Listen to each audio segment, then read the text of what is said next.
And that showed me that I didn't talk to enough people because I needed more people if I was going to get more sales. And then the 404, I was closer, so I got better, but it wasn't enough for me to hit the 700. And so that just gave me the data that I needed to figure out what did I need to do to be better. Did I need more team members? Did I need to talk to more people? And that missing piece, I wouldn't have learned it otherwise. Because if I had everything I needed, I could have hit it. Mm-hmm. So I just needed to work on that next piece. And so whenever we fail or something happens, it doesn't go the way we want it to go. We just have to see that as feedback. Here's how it went. What can I do better? And that reminds me of what we talk about in my business. We do this thing called plan, do, review, right? Okay. So when I run a Tuesday night business success seminar, and we have a leadership lobby at the very beginning where we set up everything, make sure all the speakers can be heard, make sure the slides can be seen, etc. Then we do our meet right in the middle, the presentation, the training, and then after that, we come back as leaders, we clear the virtual room, and we rate ourselves on a scale of 1 to 10. And we talk about what went right and what went wrong, and how we're gonna put something in place to fix whatever went wrong so we can get better for the next time. So if you just keep building better upon better upon better, before you know it, we're gonna be 10s every time almost. Facts. I like that. I like that plan, do, review. Yeah. It reminds me of like how they got PDR, which is practice, drill, rehearse. It's like the same thing. Same thing, yeah. But yeah. I like yours better. You go first. You like it? We go plan it first. Plan it. Take the action and do it. Review what you done did. And then make it better for the next time. And once you get a method, then you practice. It should be plan, do, review, redo. P-double-R. It's almost a tongue tie. Yeah. And when you do it again, then you get a chance to see, well, let's see how it went. And so I've stopped being offended by what happens. Mm-hmm. I just look at it and be like, okay, here's what happened. How can we make it better? That's awesome. And people that like to dwell and, oh, it went wrong. Okay, that's cool. Tell me what went wrong. Now let's talk about the solution. How can we fix it? So like one time this lady, she went longer than she was supposed to on our time frame. And there was not anything we could hardly do to get her to stop. We tried to clear our throat on the Zoom, like, she didn't hear us. I don't know what she was doing. So when that was over and we reviewed that night, we said, we went a little long because this person went over. What can we put in place to make sure this doesn't happen again? Or if it starts to happen, how can we warn that person up front and say, hey, just in case your clock stops working, here's what we're gonna do in the case that you're going over time and we need to move on. So we would put her spotlight, and then I would spotlight myself right next to them so they can see. It's almost like standing by you virtually and say, hey, time is up, I need you to move on because we have other things we have to do. True that. Yeah. True that. Well, can you do me a favor, close that laptop? Sure. Sorry, my laptop got out of its own. I like that. So what I've come to realize so far, what you're saying, when it comes to time, what you start doing is, well, let's start with what we just talked about, the PDR, with the plan, do, rehearse. When it comes to your goals, that's how you move different than most people. Most people don't do them things. They don't review anything. They plan and they don't do, or they plan and they do it, but they don't ever like go back and review to see what they need to adjust. Then when it comes to relationships, you start being selective on who you deal with, and be evenly yoked and aligned with the right people. People I spend the most time with. And that's valuable. Like your husband. Yes, number one. I was gonna say more. I was gonna make sure. Could have been the kids. Could have been God. I don't know. Well, God's number one, then husband. Okay. That's spiritual, but naturally, hubby number one. All right, gotcha. Yeah. And then when it comes to money, we talk about you move different with keeping track of it. Instead of just letting it all go over the place. And I'm getting better. You're getting better. We all are. Okay. You're not alone. I'm not gonna let you go alone. And then when it comes to moving with time. The time is one of the most valuable assets that you say over money. Right? Absolutely. So with time, you stop just flowing with things and start prioritizing with calendars. And being aware, like your thing says.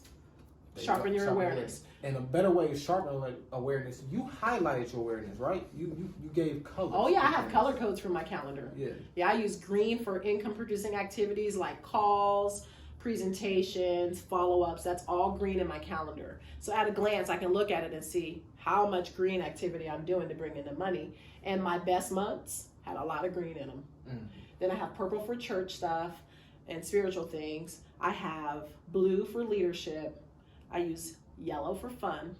And I use red for priority, non-negotiable. Like, this cannot change. So if it's red, sorry. Awesome. Let me check my calendar. Sorry, it's red. I'm using all my the colors? colors. I'm definitely going to use that green color and the purple. Yeah, well, you need to use some red too. Oh, yeah, emergencies. Yeah, No, just like priority, like it can't change. Oh, okay. That reminded me of Eric Thomas when he said, I got to hear him live. You did? Oh, I in ain't October. You're lucky. That's a blessing. Oh, it was I amazing. got to check him out. One of the big things that you got somewhat important, we got not important, somewhat important, and very important. Yeah. Those 4 things, breaking categories kind of remind me of. So, I love it. I'm glad I brought you on this podcast. Thank I'm glad you. you're my first one. This is very live. I appreciate it. Definitely got to do a part 2. Yeah. Before we go though, 2 things. Number 1, what advice would you have for the teenage LaTisha? Knowing what you know now. What I know now. So for the teenage LaTisha, there are a couple of things. One, that we always have a choice. Sometimes we say, well, I didn't have any other choice. That is never true. We always have a choice.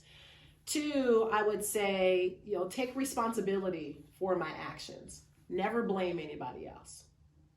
Do I say it like that or third person? I don't know how I'm supposed to say it to myself, about myself, but take responsibility for my actions. And I had to learn that, because you want to blame, oh, this didn't go the way I wanted to go. It's this person's fault, that person's fault. Instead of saying, let me see what I can do. What part can I be responsible for here? What's my part in this? And then I would also say to her, shine like God told you to shine. And then that's okay to do. And it's not that you're saying you're better than anyone else, because if I can shine and you can shine, then that's even brighter. Definitely. And what I learned is that for those who may have a problem with my shine, Lisa Nichols says get them some sunglasses. But Ooh, aside, I like that. I know, right? I like that. But aside from that, if someone has a problem with my shine, that's probably because they have a problem with their own. And if I can just let them know that it's okay for them to shine too, then maybe if they're willing and open, we can get them out of the dim. I like that. High 5. Yeah. I like that. Okay, so with that being said, you definitely cannot get out of here without letting people know how can they follow up with you and get in tune with you. Okay. So I'm on all like the most popular platforms, at least that I know of at 42 years old. I'm on Facebook, Check. LinkedIn, Check. Twitter, but don't follow me there because I don't tweet. I only have 2 tweets. But I am there if you want to go look at nothing. I am on TikTok. I'm on Instagram. TikTok and Instagram, I'm Tisha Mommy. On everything else, I'm on YouTube. I have a YouTube channel, LaTisha Randolph. I've made it over my 100 subscribers. I think I'm at 170 or something like that. And you'll find my 3 themes are laughter, inspiration, and fun. If you want to laugh, look at all my Gotta Love hubbies, okay? Because my husband is hilarious. By the way, he has a t-shirt business. It's called Righteous Attire. Check him out, righteousattire.biz. Shout out to Righteous Attire. Yeah, shout out to the hubby. Listen, non-cheesy Christian t-shirts. You ever see those cheesy ones? You're like, I'm not buying that. That's so cheesy. These are really cool shirts. You should check them out. The statements are great. Statements that you can wear and be proud of. And let's see, I think that's everything. So LaTisha Randolph, follow me. Leave me a comment. Let me know you watched this so I can know it was you. We'll put a few of them hashtags, and I'm not hashtag. We'll put those ats in the bottom of the screen where you follow. Make sure you spell the words right. You say it's at what, mommy? Oh. Tisha Mommy? Tisha Mommy. TISHAMOMMY. See? But that's only for TikTok and Instagram. Everything else is LaTisha Randolph. Hey, that's most people spending time on there. TikTok and Instagram. Oh, okay. Yeah. I got some TikToks. I'm not too bad. My best one was when I was talking about mom stuff. Oh, see, I ain't got I TikTok. got like 1,000 views. So I feel. You don't have TikTok if you're under 40? I can't believe it. I feel outdated. Oh my gosh. I'm just outdated. That's all right. I'm sure you have something I don't have, like Snapchat. Yeah, I got Snapchat. I don't have that. See, we're equal. Yeah. Okay. Yeah. So yeah. You're supposed to be ending. Definitely. So peace, love, prosperity, family. This is the Move Different podcast. It has been, as my mentor would say, a plum-pleasing pleasure. Sharpen your awareness, cater your intelligence. Make sure you like and subscribe to her channel as well as King and Light. Have a good night. From the South Side of Chicago, how does a guy like me make it out of the street life and position myself on stages, receiving standing ovations, speaking with the world's #1 motivational speaker, Les Brown? You want to know how? Let me share something with you. There's no secret to success. There's a system to success. The system works if you work it.